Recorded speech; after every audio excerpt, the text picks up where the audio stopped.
Assalamualaikum warahmatullahi wabarakatuh. Berjumpa lagi di channel DIY Elektrik. Di sini saya sedang mengecek sebuah dispenser dan saya sudah membongkar beberapa bagian. Kerusakan dispenser ini tidak panas dan airnya tidak keluar. Dispenser ini menggunakan galon bawah, jadi dia menggunakan pompa sebagai penyedot air untuk ke tangki penampungan. Di belakangnya terdapat 3 buah saklar, yaitu saklar pendingin, saklar pompa, dan juga saklar pemanas. Saya akan jelaskan sedikit beberapa bagian. Untuk bagian dalam ini yang bawah sebagai tempat galon ya, terdapat selang juga di situ. Dan di bagian tengah ini ada kompresor. Kemudian di sampingnya ada tangki pemanas. Ada 2 buah tangki penampungan untuk pemanas dan pendingin. Ini adalah bagian pompanya sebagai penyedot air ya dari galon. Dan di sampingnya terdapat tangki pendingin. Untuk bagian pompanya saya sudah menelusuri ke bagian modul. Dan di sini saya melihat secara fisik ada IC yang pecah ya. Dan ini adalah IC driver untuk switching trafo. Jadi kerusakan ada di bagian primer ya. Kita harus mengecek juga untuk komponen yang terhubung ke IC tersebut, seperti dioda ataupun kapasitor. Biasanya jika sudah pecah seperti ini, ada beberapa dioda yang juga rusak karena IC ini korslet.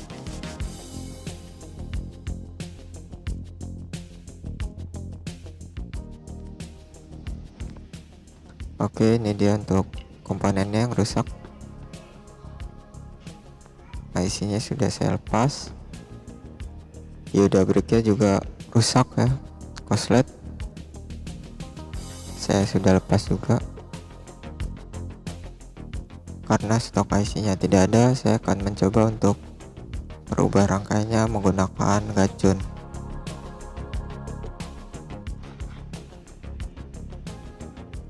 Di sini menggunakan trafo kecil ya. Kita bisa menggunakan gacun 5 kabel.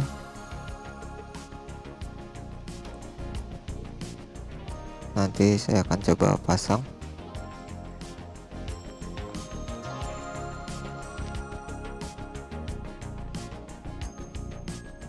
Oke, di sini untuk modul gacunnya sudah terpasang ya.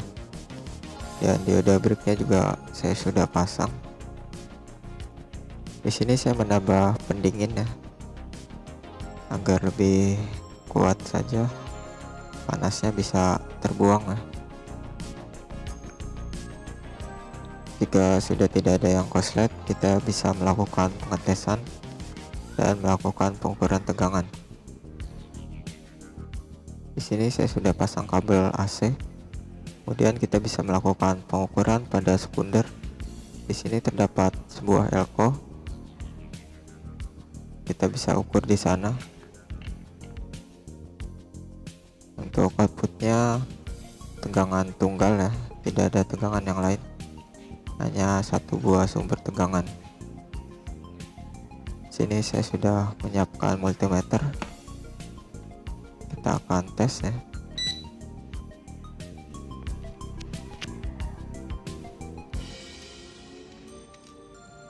Kita ukur di bagian sekundernya ya. Untuk modul-modul seperti ini biasanya tegangannya menggunakan 12 volt ataupun 24 volt. Oke, kita bisa lihat pengukurannya. Di sini terukur 12 volt ya, normal. Jika teman-teman tidak ingin menggunakan gacun, teman-teman bisa menggunakan adapter ya, dan menyuntik tegangan pada bagian sekunder ya yang kita ukur ini.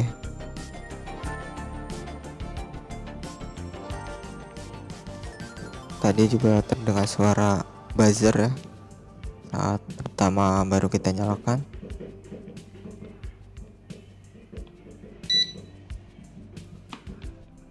Itu juga menandakan rangkaiannya aktif.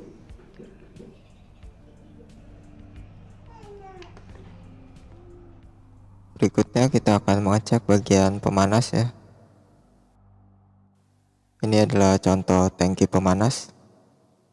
Di tangki ini ada dua buah komponen yang harus kita ukur jika pemanasnya tidak bekerja. Yang pertama adalah bagian heater. Ini adalah heater atau sebagai elemen pemanasnya. Kita bisa mengukur dengan skala ohm. Heater ini terdapat resistansi hambatan ya, yaitu sekitar 100 sampai 150 ohm. Kemudian di samping heater ada termostat. Termostat ini akan mengontrol kinerja heater ya.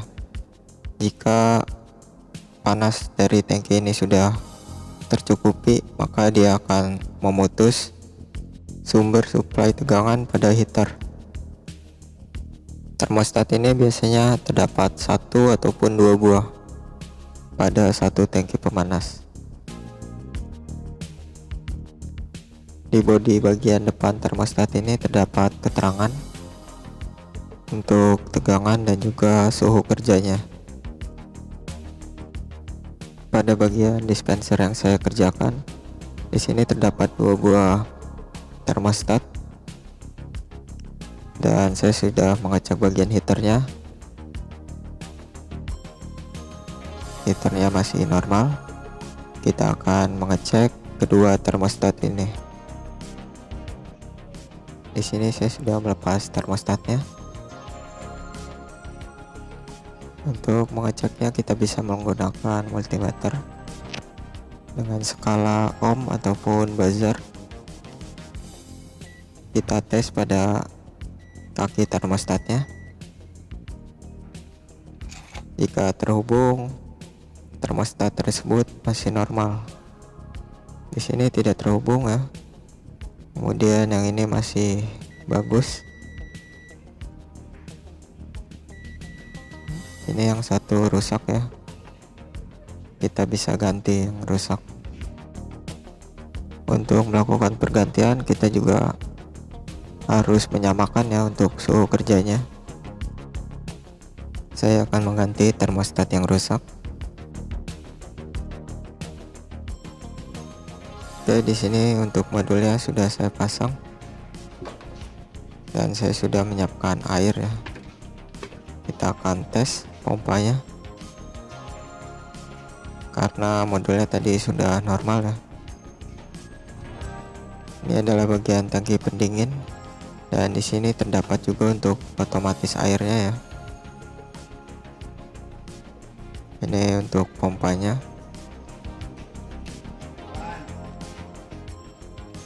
Oke, kita akan tes ya.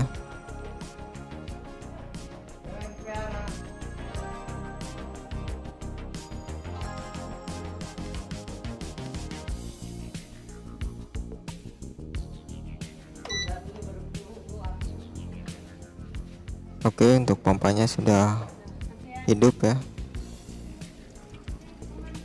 Di sini tangkinya sudah mulai terisi air. Jika airnya tidak keluar dan rangkaian modulnya bagus, terdapat tegangan, teman-teman bisa mengecek bagian sensornya. Ini adalah bagian sensornya untuk otomatis pompanya. Jika air sudah mencapai batas ukurnya, maka pompanya akan berhenti ya. Oke, di sini untuk airnya sudah penuh ya. Dia sudah berhenti pompanya. Kita bisa mengetes bagian yang lain ya.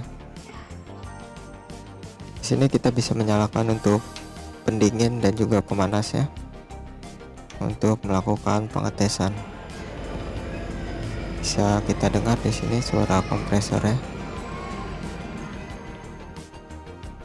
Untuk bagian pendingin juga terdapat termostat ya, seperti pemanas untuk kontrol otomatisnya. Ini dia untuk termostat pendingin. Bentuknya sama seperti termostat kulkas. Karena di sini untuk sistem pendinginnya menggunakan kompresor ya. Ini dia bagian termostat yang tadi ya. Di sini saya sudah melakukan pergantian dengan komponen yang baru. Kita tinggal melakukan pengetesan. Mungkin kita tunggu 10 atau 15 menit ya.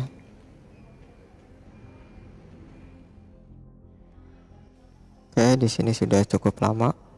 Kita akan mengetes airnya. Untuk lampu indikatornya yang menyala. Untuk bagian pendingin ya, masih bekerja dia.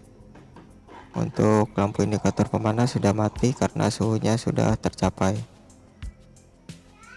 Di sini sudah mulai dingin ya. Untuk pendinginnya sih tidak ada masalah ya. Cuma kita sekalian mengetes.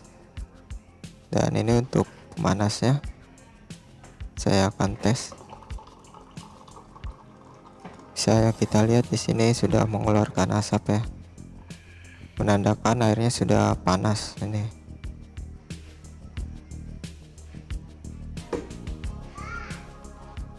Oke, saya tinggal merapikan casingnya ya. Jadi tadi untuk kerusakannya terdapat 2 buah kerusakan, yaitu di bagian power supply dan juga bagian termostat untuk bagian pemanasnya. Oke, saya rasa cukup sekian video dari saya. Semoga bisa bermanfaat. Wassalamualaikum warahmatullahi wabarakatuh.